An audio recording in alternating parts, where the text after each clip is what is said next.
யோவான் எழுதின சுவிசேஷம் 14ஆம் அதிகாரம். உங்கள் இருதயம் கலங்காதிருப்பதாக. தேவனிடத்தில் விசுவாசமாயிருங்கள், என்னிடத்திலும் விசுவாசமாயிருங்கள். என் பிதாவின் வீட்டில் அநேக வாசஸ்தலங்கள் உண்டு. அப்படி இல்லாதிருந்தால் நான் உங்களுக்கு சொல்லியிருப்பேன். ஒரு ஸ்தலத்தை உங்களுக்காக ஆயத்தம் பண்ண போகிறேன். நான் போய் உங்களுக்காக ஸ்தலத்தை ஆயத்தம் பண்ணின பின்பு நான் இருக்கிற இடத்திலே நீங்களும் இருக்கும்படி நான் மறுபடியும் வந்து உங்களை என்னிடத்தில் சேர்த்து கொள்வேன். நான் போகிற இடத்தை அறிந்திருக்கிறீர்கள், வழியையும் அறிந்திருக்கிறீர்கள் என்றார். தோமா அவரை நோக்கி, ஆண்டவரே, நீர் போகிற இடத்தை அறியோமே, வழியை நாங்கள் எப்படி அறிவோம் என்றான். அதற்கு இயேசு, நானே வழியும் சத்தியமும் ஜீவனுமாயிருக்கிறேன். என்னாலே அல்லாமல் ஒருவனும் பிதாவினிடத்தில் வரான். என்னை அறிந்தீர்களானால் என் பிதாவையும் அறிந்திருப்பீர்கள். இது முதல் நீங்கள் அவரை அறிந்தும் அவரை கண்டும் இருக்கிறீர்கள் என்றார். பிலிப்பு அவரை நோக்கி, ஆண்டவரே, பிதாவை எங்களுக்கு காண்பியும், அது எங்களுக்கு போதும் என்றான். அதற்கு இயேசு, பிலிப்புவே, இவ்வளவு காலம் நான் உங்களுடனே கூட இருந்தும் நீ என்னை அறியவில்லையா? என்னை கண்டவன் பிதாவை கண்டான். அப்படி இருக்க பிதாவை எங்களுக்கு காண்பியும் என்று நீ எப்படி சொல்லுகிறாய்? நான் பிதாவிலும் பிதா என்னிலும் இருக்கிறதை நீ விசுவாசிக்கிறதில்லையா? நான் உங்களுடனே சொல்லுகிற வசனங்களை என் சுயமாய் சொல்லவில்லை. என்னிடத்தில் வாசமாயிருக்கிற பிதாவானவரே இந்த கிரியைகளை செய்து வருகிறார். நான் பிதாவிலும் பிதா என்னிலும் இருக்கிறதை நம்புங்கள். அப்படி இல்லாவிட்டாலும் என் கிரியைகளின் நிமித்தமாவது என்னை நம்புங்கள். மெய்யாகவே மெய்யாகவே நான் உங்களுக்கு சொல்லுகிறேன், நான் என் பிதாவினிடத்திற்கு போகிறபடியினால் என்னை விசுவாசிக்கிறவன் நான் செய்கிற கிரியைகளை தானும் செய்வான், இவைகளை பார்க்கிலும் பெரிய கிரியைகளையும் செய்வான். நீங்கள் என் நாமத்தினாலே எதை கேட்பீர்களோ குமாரனில் பிதா மகிமைப்படும்படியாக அதை செய்வேன். என் நாமத்தினாலே நீங்கள் எதை கேட்டாலும் அதை நான் செய்வேன். நீங்கள் என்னிடத்தில் அன்பாயிருந்தால் என் கற்பனைகளை கைக்கொள்ளுங்கள். நான் பிதாவை வேண்டிக் கொள்ளுவேன்.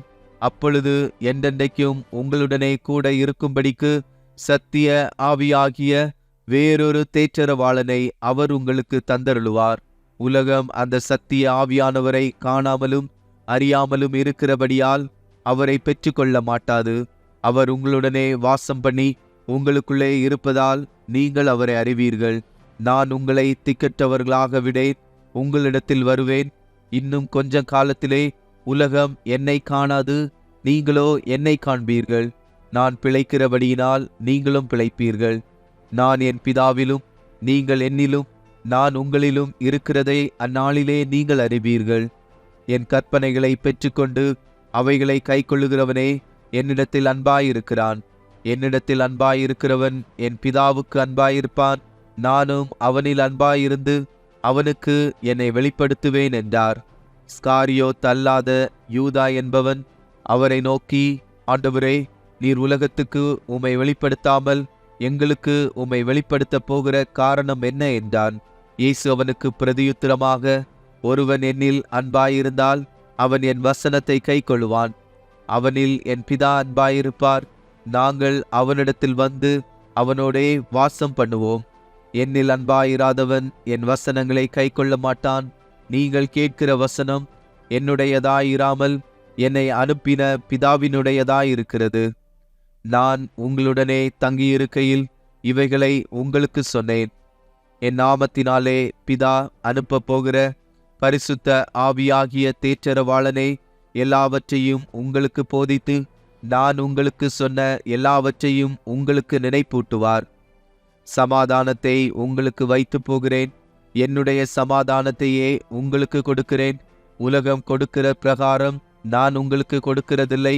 உங்கள் இருதயம் கலங்காமலும் பயப்படாமலும் இருப்பதாக. நான் போவேன் என்றும் திரும்பி உங்களிடத்தில் வருவேன் என்றும் நான் உங்களுடனே சொன்னதை கேட்டீர்களே. நீங்கள் என்னில் அன்புள்ளவர்களாயிருந்தால் பிதாவினிடத்திற்கு போகிறேன் என்று நான் சொன்னதை குறித்து சந்தோஷப்படுவீர்கள். ஏனெனில் என் பிதா என்னிலும் பெரியவராயிருக்கிறார்.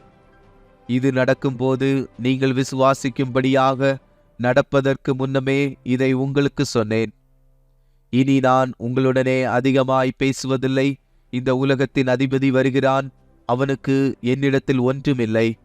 நான் பிதாவில் அன்பாயிருக்கிறேன் என்றும் பிதா எனக்கு கட்டளையிட்டபடியே செய்கிறேன் என்றும் உலகம் அறியும்படிக்கு இப்படி நடக்கும். எழுந்திருங்கள், இவ்விடம் விட்டு போவோம் வாருங்கள் என்றார்.